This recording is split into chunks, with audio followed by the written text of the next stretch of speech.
And just so we're clear what this framing looked like, or this attempted framing looked like, this was the Mail, a national newspaper, we agree. First female Muslim leader of Oldham Council's car is firebombed as local MP reveals community activists. Initially they named me until I exchanged emails with the Daily Mail and they took my name out. Have started campaign claiming town is becoming a Muslim enclave.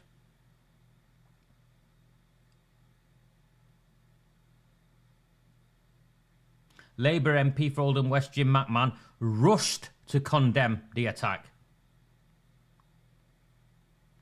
That's a samosa nibbler.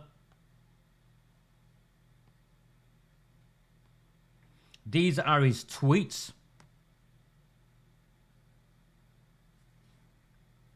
In reference to me, attempting to frame me, and I'll show you what a framing attempt, genuine attempt to frame me is. A change petition has been set up which demands we, the undersigned people of Oldham, demand that the BCOE issue a statement confirming this proposal will not go forward, blah, blah, blah. They wanted to swap the constituency in Oldham West and Royton. Remember, I objected to it and I set up a change petition, all lawful, all legal. What they wanted to do was shift Royton out and put St. Mary's in and Alexander in. So Oldham West, they call it a compact inner constituency. I call it a Muslim majority constituency because that's what it would become and I object to it.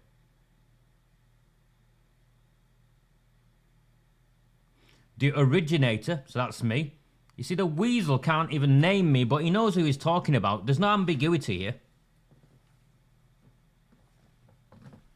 Had issued a podcast being shared by a local independent party. It goes further to say, not only is she the town's first Muslim leader, Oldham is now a Muslim-controlled town. Published the day her car was set alight. The inference is there straight away that I published something the day AROOJ SHAH's car was set alight. I go on to say, in areas across the United Kingdom, a new nation is being constructed, carved out from exploiting the very freedoms and values which underpin our way of life. And loyalty declared to their religion ahead of the land they gave them and their families a home. And their medieval prejudices validated by those in positions of power. Well, Jim McMahon, you attending male Muslim men only events where women are excluded, I consider to be a medieval prejudice, you prick. No MP should be endorsing those prejudices or homophobia or anti-Semitism or any of those things that are extensive in Oldham's Muslim community. And he objects to me saying, and I would rather our children and grandchildren did not wake up one day to find our town all about an enclave, I didn't actually say it like that, of a new Muslim nation within a nation. The day may yet come where we'll turn it around and with their eyes ask us, I don't know what that says, why did we sit back and do nothing? To do something I've always talked about. Come on, what is the do something I've always talked about?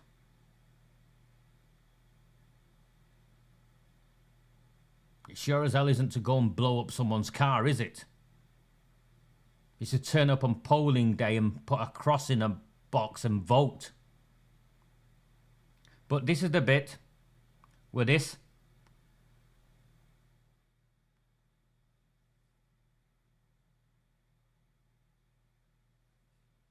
samosa nibbler tries to frame me. Published the day her car was set alight. Published the day her car was set alight.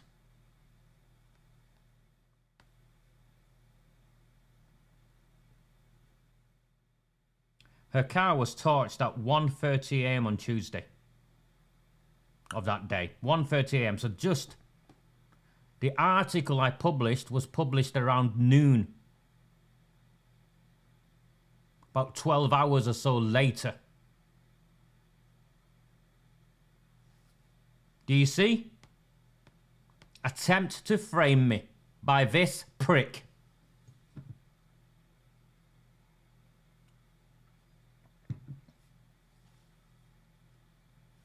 Thank you, Ian. That's exactly what I say we should do.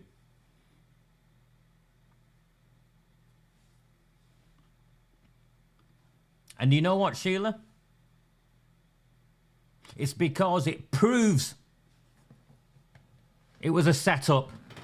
And now the police won't do anything. And not only will the police now not do anything, the police are giving awards to AROOJ SHAH, the chief constable, the most senior police officer in the town.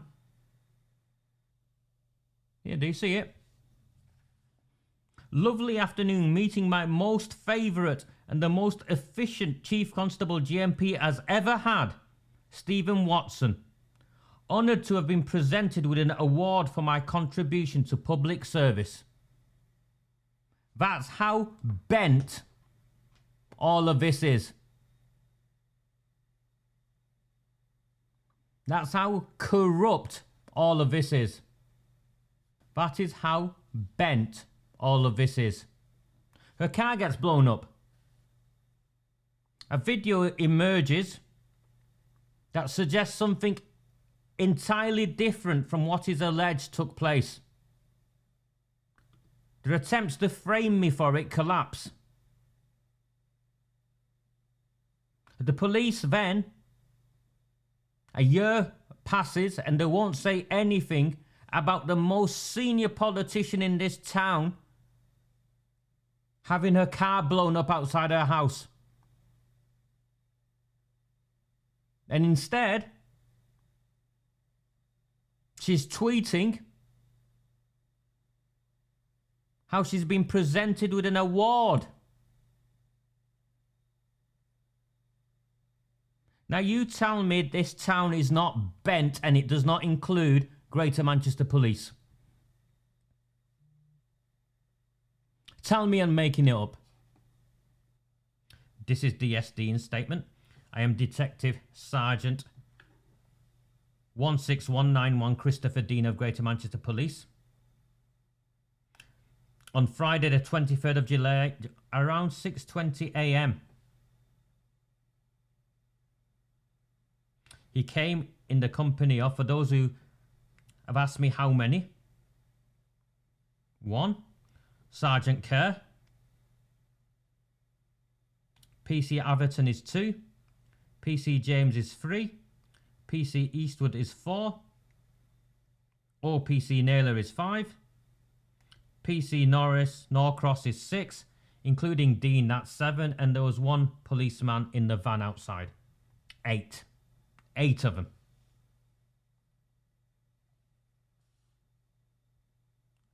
Wearing police stab vests. 8 of them. 6:20 in the morning.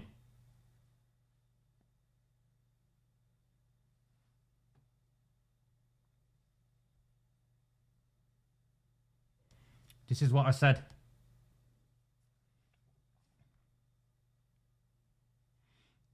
If you would have called me, I would have come to the police station.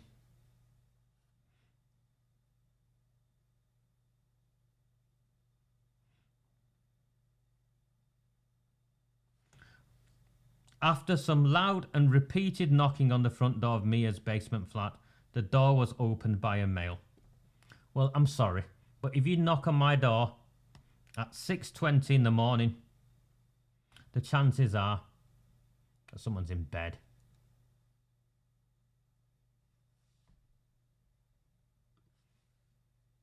Eight of them came to arrest me when they didn't even have a statement, Sally. 8 of them.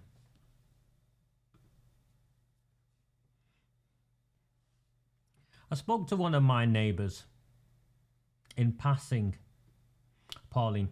This is one of my newer neighbours in passing this week. Her and her boyfriend, husband, I'm not quite sure, live in one of the other apartments. She parks her car next to mine. She's a nice young woman.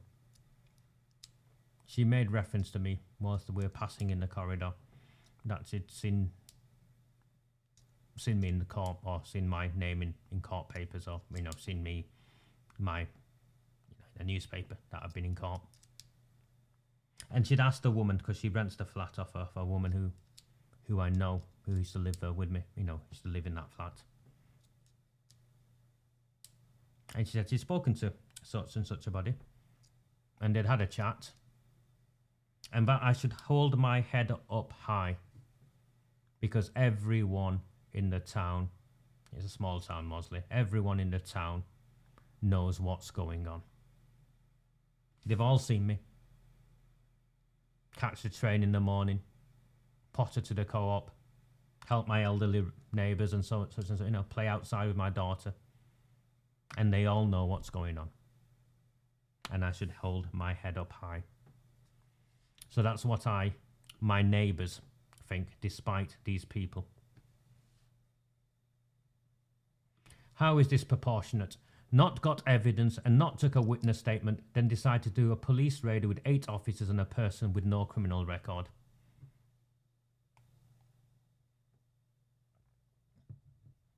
And you've been to my flat, haven't you? Gary, it's not a basement. Makes you sound like it's wrong. No, it's not a basement. I have nice windows. Miah was allowed to get dressed and have a glass of water. He was taken outside and placed in the rear cell cage of a livered police personal carrier. And this is another one, Detective Constable O'Hallahan. He then proceeded to answer, "This is a politically motivated arrest," to each question asked of him. He then proceeded to answer, "This is a politically motivated arrest." I'd like you to share with me, if it wasn't a politically motivated arrest, what was it? 9 months they dragged this out. The other one will be 2 years by the time it's over and done with. Remember, I had no idea they were coming. Some of you have been visited me. There you go. On gaining entry, I immediately went upstairs into open plan, living room and kitchen area. They took a laptop and iPad, blah, blah, blah, other sort of stuff. Concluded at 7:05. So on and so on, it carries on. Lads, didn't find anything illegal, did you? You came, what were you thinking? I might have some cannabis, some cocaine or something. Didn't find anything, did you? It's because I am what I say I am. The reason you guys have been chasing me for 5 years and got nowhere is because I'm not a criminal. Don't be silly. Don't be silly, Pauline. No, Sally, I've not got my belongings back yet. And look, so we're clear of how well they searched, looking for anything and everything. Maybe hoping to find some drugs. They took a yellow handwritten notebook located within a rucksack on the floor next to the sofa in the living area. They took a notebook from inside of my rucksack. And so we're clear who came. PC Eastwood is trying to be smart. At approximately 6:25 on Friday the 25th of July 2021, I was on duty with other officers. See how he omits how many other officers? From the neighbourhood task force when we attended to make an arrest on behalf of CID.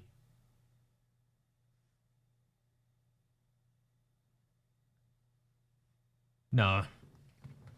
Because what I've said, or what the evidence they've got, is already published, Sally. It's published on social media, isn't it? It's published either on Facebook or YouTube or whatever. It's not the contents of my equipment. That was taken purely as an attempt to try and prevent me from campaigning in the lead up to the election. I have no doubt of that whatsoever. Mate, I'm very clear.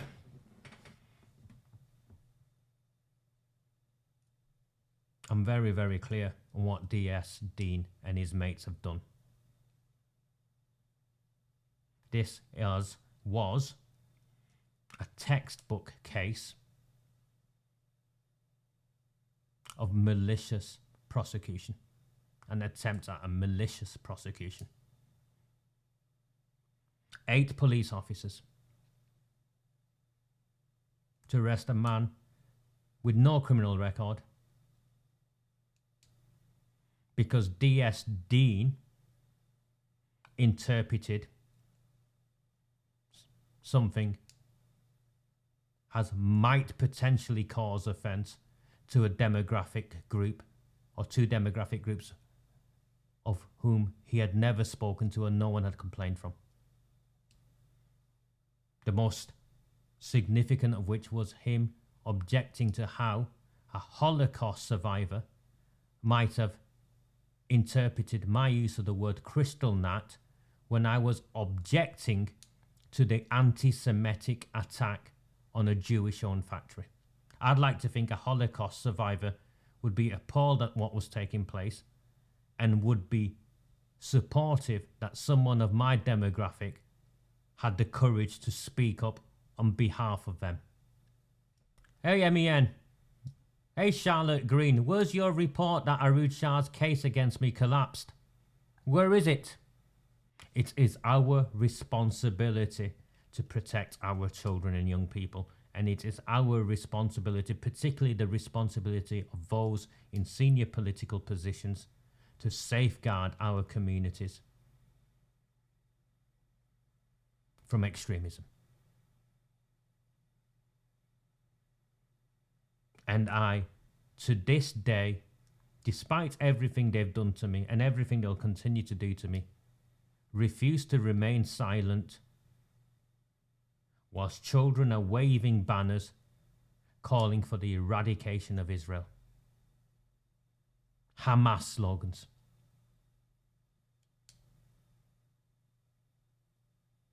Now, if you don't know your history, or you don't know how extremists operate, that isn't on me, Detective Sergeant Christopher Dean. Do not fear them. Do not fear any of them.